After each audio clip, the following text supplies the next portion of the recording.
Just quick here with a market update. Okay, so we have a market at the moment that is trying super hard to trade positive and and risk on. The last 3 sessions in a row, we have seen US equities trade positive, and that started on Friday when Trump used the word flexibility with tariffs, and the market loved hearing that word. And we've traded higher. This week we've also heard Trump in a good mood, talking about the reciprocal tariffs, talking about how some countries will be excluded, and they'll be more focused on, obviously, the countries that the US has a big trade deficit with.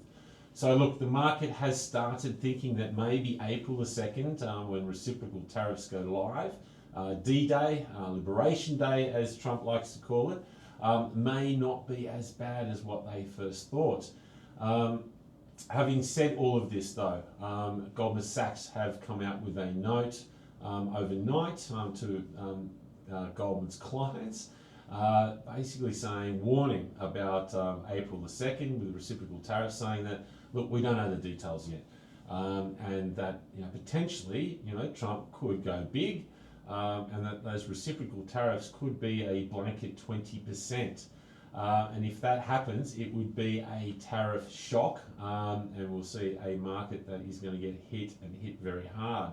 I think, look, I'd echo those sentiments that Goldman's has come out with, that Trump probably will start higher with tariffs, for the simple reason that it gives him room to negotiate lower. So look, I'd suggest going into next week, and it's only a week away, April the 2nd, that chasing these equity markets higher now is probably not the preferred strategy, especially going into the weekend. I'd imagine that we're probably going to see a nervous market, and we're probably going to see some sellers. So again, look, chasing this equity market at the moment, fresh long. Look, until we get some certainty on April the 2nd, caution is probably not the best strategy. Okay, so data-wise, we do have something happening locally here in Australia. We have got monthly CPI data.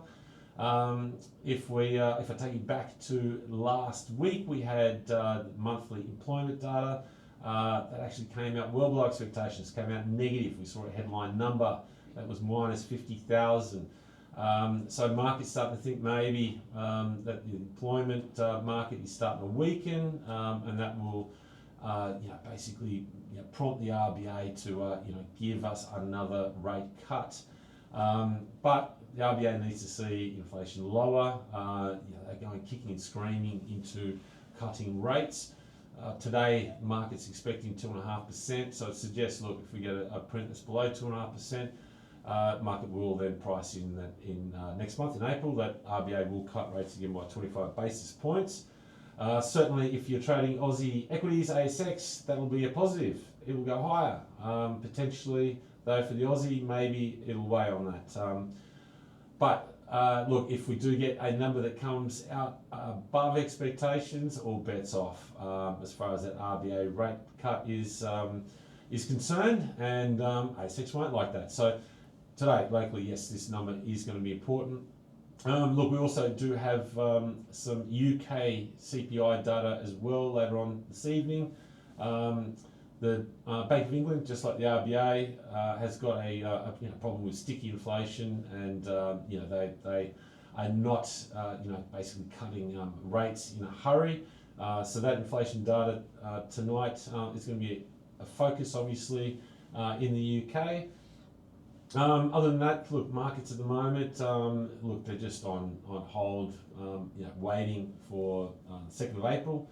That's the big event risk at the moment. So I'd imagine maybe see some more choppy trading, maybe sideways trading.